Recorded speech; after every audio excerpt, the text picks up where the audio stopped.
Graça e paz da parte de Deus e nosso Senhor Jesus Cristo. Mais uma vez estou aqui junto de todos vós. Ontem eu tive ouvindo um vídeo na internet de um culto na congregação cristã no Brasil. Não estava assistindo o culto. Eu vi um vídeo de um canal de um nosso irmão que eu considero muito e ele relatava a respeito de um repúdio de um ancião repudiando o estudo bíblico, dizendo que não é para estudar a Bíblia. Então, irmãos, eu resolvi aqui, na comunhão com Deus, orei a Deus, resolvi passar para vocês um assunto aqui muito sério, e eu quero que os irmãos da congregação cristã no Brasil entendam que eu não estou aqui para atacar ninguém, mas estou aqui falando a verdade. Se falar a verdade para vocês for crítica, então eu já não sei mais nem o que é verdade, nem o que é crítica. Porque eu não estou criticando, eu vou falar a verdade. Bom, primeiro, eu vou usar como base um versículo que eu fiquei em comunhão e li esse versículo. E tem outros versículos que eu anotei aqui, porque são muitos, certo, irmãos? Mas e alguns nomes também precisei anotar, porque eu não ia conseguir lembrar todas as coisas. Estou aqui em Portugal, meu nome é Raul, para quem não me conhece. Fui muito tempo ancião da congregação cristã. Não estou interessado em ministério, porque eu já tenho o meu ministério, certo, irmãos? Que Deus tem me concedido. Não estou preocupado com isso. E o meu maior ministério é o ministério da reconciliação com Deus em nosso Senhor Jesus Cristo. Esse ministério, irmão, todos nós temos que ter. Nós não fomos reconciliados com Deus por Jesus Cristo, nós não conseguiremos nada. Porque só por Jesus Cristo é que se entra no céu. Então tudo isso que eu vou falar é para a honra e glória de Jesus Cristo. Não é para exaltar nome de nenhum teólogo, nada. Apenas esses homens, eu creio que foram usados por Deus. E Deus que os abençoe, quer dizer, que os abençoou, porque já não estão mais aqui. E eu creio que isso é muito importante vocês saberem, certo, irmãos? Porque vocês estão ouvindo muito aí irmãos falando que não precisa estudar a Bíblia. Então, eu vou passar para vocês algo que talvez vocês não conheçam, certo? Mas antes, vamos ler Oséias, capítulo 4, versículo 6. Só isso, vamos ler, só um pedaço do versículo. Meu povo foi destruído por falta de conhecimento. Então, Deus aqui estava advertindo que o povo tinha que ter conhecimento para não ser destruído. E o conhecimento se adquire como? Se adquire estudando, se adquire indo buscar o conhecimento. É lógico, tem pessoas que não sabem ler, pessoas que não sabem escrever, pessoas que são até cegas, que não enxergam. Isso não quer dizer que eles não vão ter conhecimento. Nesse caso, eu acredito na operação divina. Por quê? Porque uma coisa é quando a pessoa sabe fazer, tem como fazer e não faz porque não quer. Aí isso se chama preguiça, né? E nós não podemos ter preguiça. Agora, aquele que não sabe, às vezes, se ele soubesse ler e escrever, ele não ia perder tempo. Por isso eu não estou aqui querendo dizer que aqueles que não sabem ler e escrever não têm conhecimento. Pelo amor de Deus, não é isso que eu estou falando. Eu tenho irmãos que eu conheço que são irmãos que não enxergam materialmente falando, mas que têm uma profundidade nas escrituras muito grande. Então, isso é algo até sobrenatural às vezes. Porém, nós temos de Deus já os nossos sentidos, né? Visão, olfato, audição, né? A fala, né? Para nós nos comunicarmos. Então, nós temos que fazer a nossa parte, não é, irmãos? Não é chegar em casa, jogar a Bíblia em cima do guarda-roupa e pegar no outro culto e nunca leu a Bíblia. Só sabe um versículo isolado aqui, outro lá, principalmente quem prega. Então, vamos lá, para vocês entenderem. Para aqueles que falam mal de teólogos, que já entrou vários no meu canal, vários até. Irmãos, às vezes eu faço alguma crítica e tem irmãos que falam assim, já falaram esses dias. Esse daí não gosta de ser criticado. Critica e não gosta de ser criticado. Não, irmãos, tem muitos vice-versa. Tem muitos que me criticam e o comentário ficou lá. Apenas, mas criticou com educação. Agora uma pessoa chegar aí e me xingar, aí eu não vou aceitar mesmo não, irmão.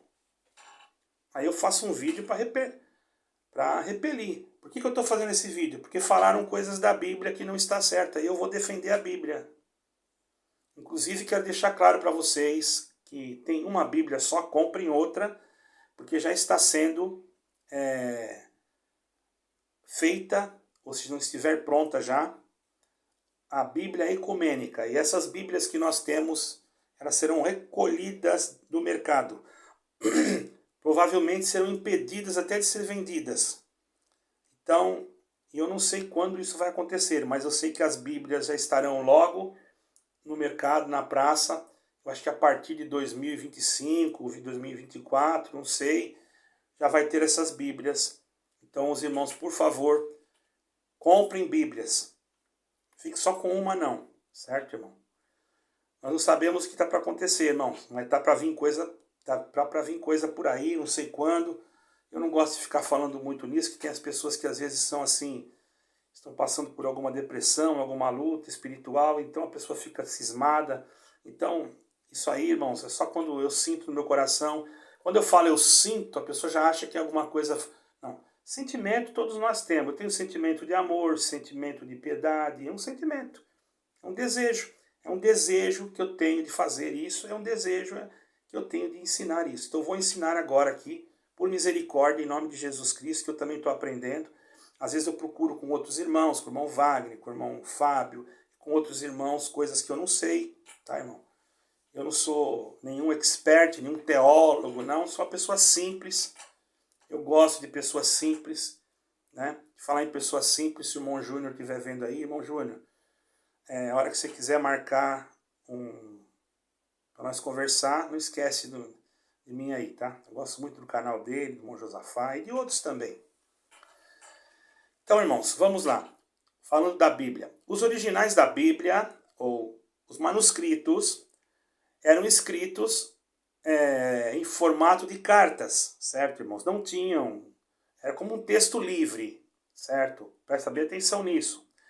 Ou seja, os autores apenas eles escreveram como se fosse carta, contando aquilo que estava acontecendo ou o que aconteceu. Agora, originalmente, os livros da Bíblia não eram divididos em capítulos. Naquela época, aquela história que foi a origem, dizer assim, quando eu falei originalmente, seria melhor falar assim, a origem daqueles livros não tinham capítulos na origem. Eles não tinham capítulos, eles não eram divididos em capítulos e também não eram divididos em versículos. Mas no início do século XIII, certo, irmãos? Entre 1234 e 1242, agora eu vou ter que ler aqui, porque eu não vou saber falar o nome, o teólogo, presta atenção, teólogo, tem um nome que não vai gostar, o teólogo inglês Stephen Langton, então bispo em Canterbury, eu não sei se estou falando certo, tá, irmãos? Não sei se estou falando certo. Se o irmão Wagner entrar aí, irmão Wagner, se você ver, você coloca o nome da cidade certinho para mim aí embaixo, né? Como que se pronuncia, tá?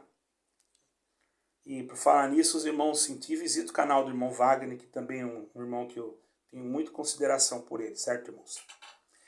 Eu considero vocês todos. Em todo o meu canal já é meu amigo, já amo e pronto, né? E ele era bispo de Canterbury, na Inglaterra, e professor de uma universidade de Paris. Era bispo e professor de uma universidade de Paris, na França. Bom, outros sistemas já haviam sido propostos para fazer a divisão, né, da Bíblia, mas nenhum deles foi aceito, devido à dificuldade, presta atenção, na ampliação. Eu vou dar um exemplo, que está marcado aqui, marquei aqui. Uma divisão do Evangelho de Marcos. Eu quero deixar bem claro para os irmãos entenderem. Não foi tirado capítulos. Foi uma divisão. certo? Que tem irmãos que acham, então tiraram o capítulo. Não foi tirado o capítulo. Numa divisão, eles colocaram tantos capítulos que chegou, o Evangelho de Marcos só, chegou perto de 50 capítulos. Quase 50 capítulos, só no Evangelho de Marcos. Quer dizer que cada linha daquelas botava um capítulo. Vamos dizer assim, cada 2, 3 linhas era um capítulo. Imaginemos assim. Então, isso tornou, assim, muito complicado. Mas hoje nós temos 16 capítulos. Por quê? Porque teve alguém que conseguiu dividir em em menos capítulos. O mesmo livro, não mudou o livro, não mudou nada.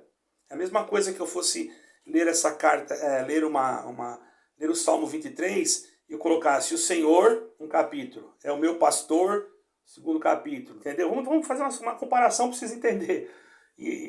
Mas não era, certo, irmãos? Então houve melhor, não era para ser assim, né? Deus permitiu que esse teólogo conseguiu então reduzir os capítulos, fazendo com que ele ficasse em 16 como nós temos hoje. Eu anotei aqui, certo, irmãos? Tem coisa que eu tive que anotar, porque vocês pensam que a gente guarda tudo na cabeça? Não guarda.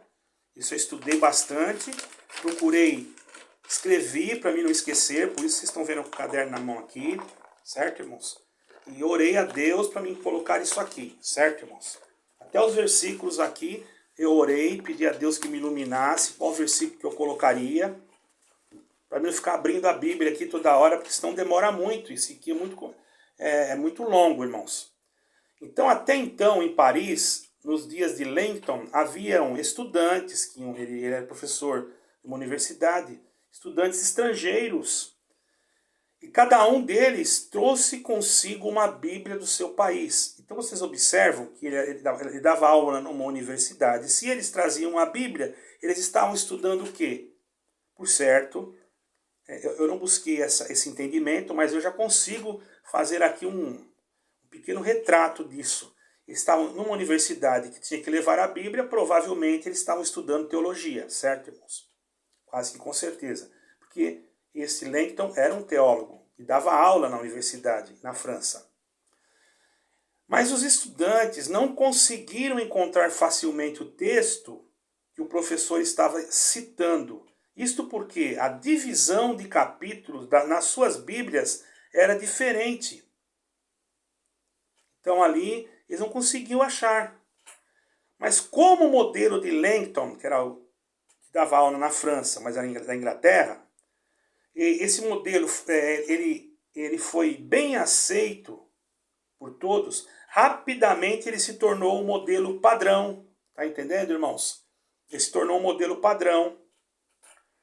E assim, esse modelo foi passado para as demais traduções e hoje temos o conceito sobre a divisão de capítulos, que foi através deste teólogo. Viu, irmão? Não fale mal dos teólogos. Pelo amor de Deus, foram usados por Deus. Estudaram, tinham que estudar. Como é que eles não iam estudar, irmãos? Como é que eles iam falar grego? Eles tinham que traduzir, eles tinham que conhecer o grego. A Bíblia, o Novo Testamento estava tudo em grego, irmãos. Tem um vídeo no canal do irmão Wagner que explica sobre as 3 línguas. Você quer saber, entre lá. Certo, irmão?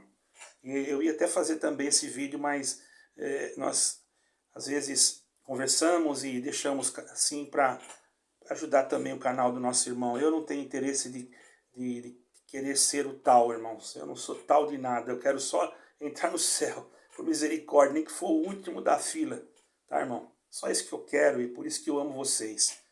Os irmãos da congregação, por favor, entendam que vocês têm que estudar a Bíblia. Vocês estão escutando o ancião e não estão escutando o que Deus quer de vocês. Certo, irmãos?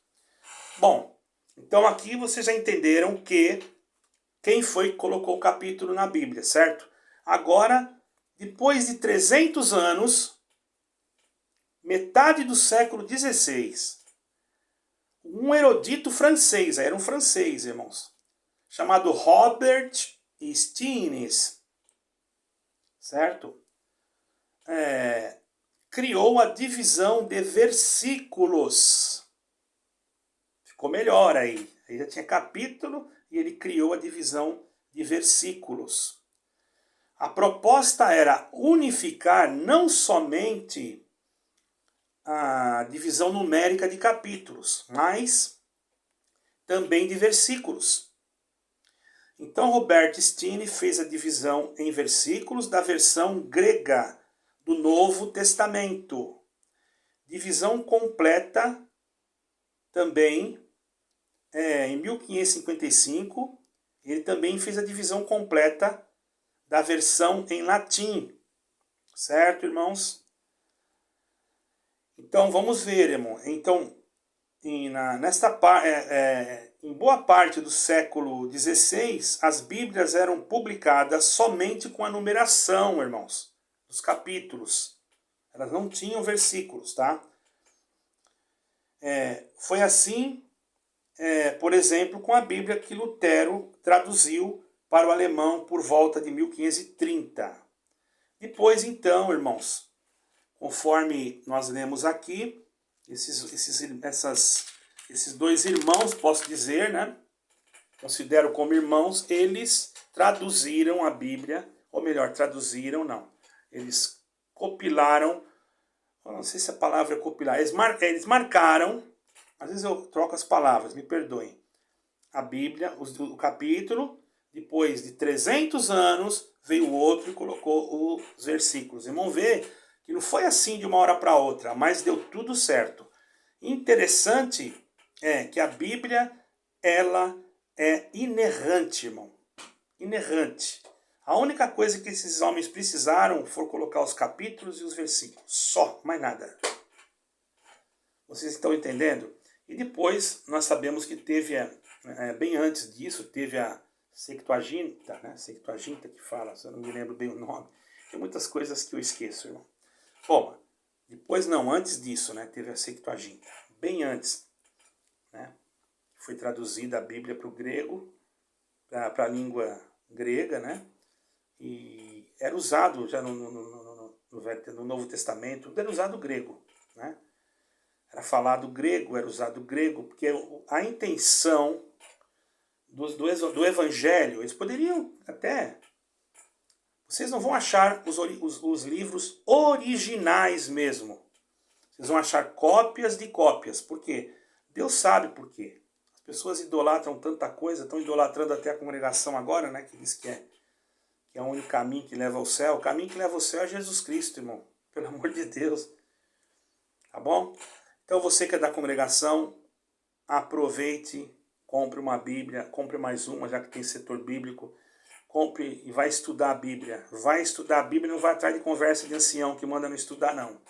Ah, mas para que isso que eu leio só tá bom? Ah, por que é bom estudar a Bíblia? Irmãos, vamos supor que eu vou ler aos Coríntios, qualquer parte de aos Coríntios.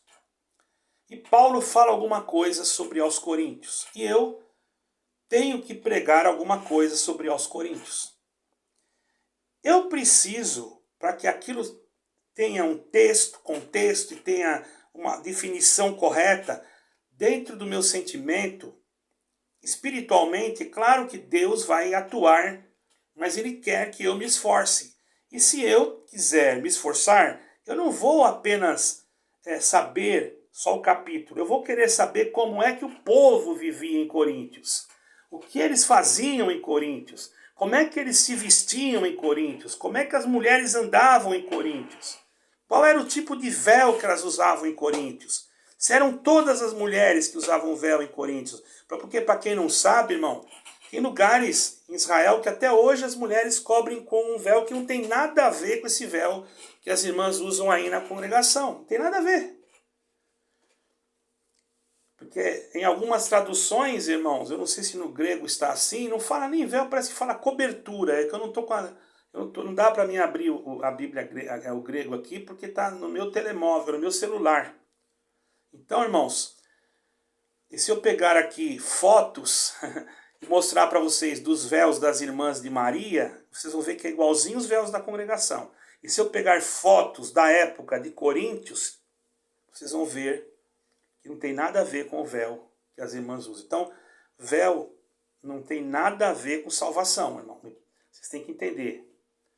Se a igreja tem um costume, então ela fala, não é dogma da igreja. Tudo bem. Mas não vai dizer porque não usa o véu que não vai entrar no céu, que é mentira, irmão. Não tem nada que pode ser colocado acima de Jesus Cristo. Nada. O único que pode levar nós para o céu é Jesus Cristo. Não é véu, não é ósculo, não é nada disso. É só Jesus Cristo. É só nós guardarmos no nosso coração a sua palavra, o seu amor, a sua misericórdia, fugirmos do pecado, pronto. Andarmos decentemente, não é? Com modéstia, não é por causa das nossas obras, mas nós temos que também respeitar os lugares. Quer dizer, eu não vou na igreja sem camisa, entendeu? Seria um desrespeito, né? Então, é isso que nós temos que entender. Isso daí, irmãos, entendam que a Bíblia tem que ser estudada. Então vamos agora confrontar o ancião, que falou que não podia, com alguns versículos. Agora você escolhe, você obedece o que o ancião falou ou obedece o que Deus falou, tá bom? Agora, se o ancião for o teu Deus, você está perdido, irmão. Infelizmente. Respeite o teu ancião, respeite, mas não acredite quando ele fala alguma coisa contra a Bíblia, porque tudo que vier contra esta Bíblia que nós temos provém do espírito de anticristo, porque ele quer tirar do povo a credibilidade desta Bíblia. Por isso que já está formando outra. Se o ancião fala que não pode estudar a Bíblia, dá uma impressão que ele nem acredita naquilo que ele está lendo, porque não precisa, ele lê um versículo, fecha e o resto ele profetiza. Depois se não cumpre. Ah, mas na minha vida já cumpriu muita coisa. Eu não estou dizendo que não cumpriu, mas também tem gente que não cumpriu e se suicidou. E aí, como é que faz? Irmãos, não é fácil não. Então vamos lá nos versículos. 1 Timóteo 4,13. Se você quiser abrir sua Bíblia, pode abrir. Mas eu vou ler bem rápido. Até a minha chegada, Paulo escreveu para Timóteo. Dedique-se à leitura pública da Escritura, à exortação e ao ensino. Ele tinha que ensinar. Para ele se ensinar, ele tinha que ler, entender, estudar para depois ensinar. Só ensina quem estudou e que sabe ensinar, senão não consegue ensinar. O Espírito Santo agia? Agia. Colocava na boca dele na hora certa, mas ele já sabia, porque ele foi doutrinado, nós percebemos aqui, a dedicar-se. Senão Paulo não escreveria isso para ele. Fala, fica tranquilo que você vai ter que ensinar aí, mas nem precisa ler minhas cartas, porque na hora que for para você ensinar, você vai ensinar na hora sim, vai vir uma luz e você vai ensinar. Não foi isso que Paulo falou, tá bom? Fora disso, se você achar um versículo que é assim, eu não achei em lugar nenhum ainda. Bom, vamos agora para Provérbios. 6 de Provérbios, versículo 23. Pois o mandamento é a lâmpada, a instrução é a luz e a advertência da disciplina são o caminho que conduz à vida. De novo, pois o mandamento é a lâmpada, a instrução. O que é instrução? É uma pessoa que instrui, é porque ela sabe. Por que ela sabe? Porque ela aprendeu. Ela aprendeu como? Estudando. Então tá aqui de novo. Você tem que cavar e buscar, irmão. Você tem que entender o que você está lendo. Não é só ler superficialmente. Josué capítulo 1, versículo 8. Não deixe as palavras deste livro da lei e de meditar nelas de dia e de noite, para que você cumpra tudo o que nela está escrito. Só então os seus caminhos prosperarão e você verá e você será bem-sucedido. Mais uma vez. Você entendeu? Mais uma vez. Aqui foi orientado Josué a ficar atento, meditar, né? Na lei, irmão. Não era só ler, não, a lei. Ele tinha que entender a lei. Ele tinha que entender. Irmão, e é muito difícil, irmãos. Porque a lei, não tinha só a lei escrita. Você sabia? Tinha a lei oral. Até hoje, Esses dias enquanto o irmão Josafá falou, e é verdade isso aí, eu assino embaixo. Eu já estive em Israel, eu sei que é assim. Irmãos, as crianças pequeninas, você pergunta para ela o Salmo 119, ela sabe tudo, irmão. Por quê? Porque é matéria escolar em Israel a Torá, irmão. Procure algum que entende, procure um professor de hebraico e pergunta para ele se não é matéria escolar o Torá nas escolas de Israel. Sabe o que é o Torá, né? Torá é os 5 livros que Moisés escreveu. Gênesis, Êxodo, enfim. E aí por diante, não é? Então, irmãos, eles estudam. Eu estive com um rabino que não precisava nem abrir a Bíblia para falar nada, de versículo, de nada, ele sabia tudo, irmão. Parece que tinha comido a Bíblia, engolido, sei lá. Entendeu? E nós temos, se a nossa doutrina, se a nossa fé não exceder não estou dizendo desse rabino, que é meu amigo, é uma pessoa excelente, ele crê em Jesus Cristo, mas eu quero falar para vocês a respeito daquela época que o Senhor Jesus falou agora, tá? O Senhor Jesus falou naquela época. Ele disse assim, se a vossa justiça não exceder a dos escribas e fariseus, né? Então nós temos que exceder. Exceder quer dizer, temos que ser um pouco mais do que eles. Um aspecto de ter a palavra, o conhecimento, para nós podermos também, num debate com uma pessoa dessa, não sermos tragados pela sabedoria dele. Porque alguém pensa assim, não, mas na hora o Espírito Santo vai por palavra, o Senhor Jesus falou. Sim, o Senhor Jesus falou. Mas é claro, você já vai ter um estoque lá dentro do teu coração. E na hora o Espírito Santo só vai lá, te movimenta e te traz em lembrança aquilo que você já tem guardado dentro de si. Porque você tem que meditar na lei do Senhor de dia e de noite, como nós já lemos em outros capítulos da Bíblia, né, irmãos? Bom, irmãos, se eu for ficar falando versículo, tem muitos aqui, irmãos, que eu anotei. Mas eu já vou falar só mais 2, tá bom? Irmão, vamos falar só mais 2. 2 Timóteo 2, versículo 15. Procure apresentar-se a Deus aprovado como obreiro que não tem do que se envergonhar e que maneja corretamente a palavra da verdade. E tinha que se preocupar, sim, em ser um obreiro que não tem do que se envergonhar e que manejasse corretamente. O que é manejar? É nesse sentido, a palavra. Falar dela com bastante firmeza, sem precisar se envergonhar, se fosse abordado, porque naquela época tinha muitos escribas, muitas pessoas que estudavam, então ele tinha que ter instrução também. O Espírito Santo não falava na boca dele? Claro que falava, mas Deus usou de Paulo e mandou ele fazer isso. Se Deus mandou, se Deus usou de Paulo, então era para ser feito, irmãos. Ah, mas aquele irmão lá não sabe ler, o outro não sabe ler. Irmão, se a pessoa não sabe ler, é diferente. Deus vai usar de uma outra forma. Pelo amor de Deus, não vamos desprezar os outros. Você está entendendo, irmãos? Eu conheço pessoas que são cegas, que não sabem ler e que conhecem a Escritura. Conhece? Porque alguém teve o carinho, o amor de ir lá visitar, ler um texto para ele, explicar. Agora, ao invés de certos irmãos, principalmente congregação, né, que fica só falando o que nós estamos criticando, você não faz isso, você não vai na casa de ninguém.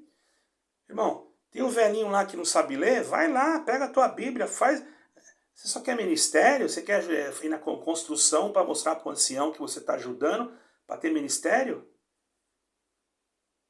Totalmente enganado. Pega a tua Bíblia, procura quem não sabe ler na tua cidade, vai lá fazer uma visita. Irmão, vim aqui só para ler uns trechinhos da palavra por irmão, dar uma explicação. Ele vai ficar contente, vai se sentir honrado. Não, você não vai, você vai colocar tijolo, porque para você é mais importante, porque daí quando o ancião passar lá, ele vai ver você colocando tijolo e vai falar, esse daí, ó, esse daí é dos nossos, esse daí, né? Eu sei como é que é, irmão, eu fui ancião, então eu posso falar como é que é. E eu não ia em construção nenhuma, irmão, porque eu achava que aquilo ali não precisava, porque vou ser bem sincero, eu nunca fui crente em parede de igreja, não, porque eu estava vendo que aquilo ali, eu ficava olhando assim e falei, meu Deus, para que uma igreja tão grande? Tinha uma igreja tão grande lá. Você ia na quinta-feira, tinha 6 irmãos. Cabiam umas 200 pessoas, tinha 6, 7 irmãos. Mas fizeram uma igreja do tamanho do... Mas deixa pra lá.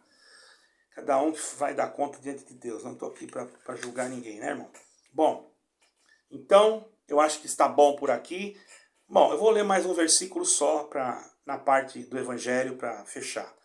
João 5, versículo 39. Vocês estudam...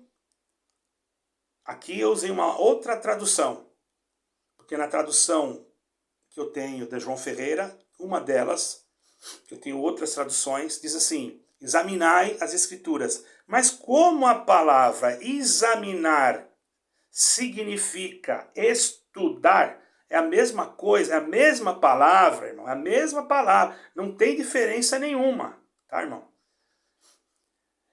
O tradutor colocou aqui: vocês estudam cuidadosamente as Escrituras porque pensam que nelas vocês têm a vida eterna, certo? E são as Escrituras que testemunham a meu respeito. Certo, irmãos? Foi o Senhor Jesus que falou. Então, ele não condenou o estudo. Tanto é, irmãos, que aquela parte de Natanael, que ele estava... Filipe avisou Natanael. Isso não está escrito, você vai ter que pesquisar muito para encontrar. Isso diz textos rabinos messiânicos, né, irmão? Pessoas que são messiânicas. Eu creio que eles não iam inventar isso. São pessoas que têm outros livros, né, além da Bíblia, que contam algumas coisas que não foram colocadas dentro do cânon da nossa Bíblia. Porque até João mesmo disse, se fosse colocar tudo que o Senhor Jesus Cristo fez, não ia caber os livros. Mas você já lembra aquela parte que que Filipe falou para Natanael e disse: Natanael, encontrei o Messias. De onde ele vem? Ele vem de Nazaré, porque ele foi criado em Nazaré, né? Nasceu em Belém, foi criado em Nazaré. Aí ele pegou e falou assim: porventura vem alguma coisa boa de Nazaré? Mas vamos lá ver. Quando ele chegou, o Senhor Jesus falou para ele: eis aí o homem em quem não há dolo. Ele falou: da onde tu me conheces, Senhor? Eu te vi você debaixo da figueira. Isso foi uma pessoa estudiosa, que também tem, até hoje, dá cursos também de hebraico, tá, irmãos? Não estou falando uma coisa, qualquer pessoa inventada da minha cabeça. Está escrito num livro, eu esqueci o nome, tá? Eu gostaria de ter, mas vou procurar saber. E aí, então eu descobri, estudando, eu descobri por que o Senhor Jesus falou aquilo. Quando o Senhor Jesus disse assim: esse homem não há dolo, ele perguntou: de onde me conhece, Senhor? Eu te vi debaixo da figueira. Aí ele ficou assustado e já creu no Senhor. Sabe por quê? Porque os judeus, naquela época, muitos deles que estavam trabalhando lá no campo, eles levavam o livro da lei junto com eles, e na hora da folga, que eles iam almoçar ou que iam parar para descansar um pouco, eles sentavam debaixo de uma figueira e começavam a estudar o Torá para ver da onde viria o Messias. E Natanael estava estudando a Torá, procurando saber da onde vinha o Messias. E quando o Senhor Jesus falou para ele assim: Natanael, eu te vi debaixo da figueira, ele já creu que era o Messias, porque ele estava procurando realmente sobre o Messias. Aí você vai me dizer: isso não está na Bíblia. Não está mesmo, irmão. Por isso que os irmãos não podem também falar que não pode ler outros livros. Não pode, irmão. Tem coisas que a gente tem que examinar. Examinar de tudo e retende o bem. Até o apóstolo Paulo falou assim quando ele estava preso: trazei-me as minhas coisas, as escrituras e também os pergaminhos. Irmãos, você não pode ignorar isso. Porque tem livros... Nós não vamos basear a Bíblia, que a Bíblia é o livro dos livros, é o carro-chefe, mas existem pessoas que estudaram, que tiveram... Heródoto era um historiador da época, irmãos.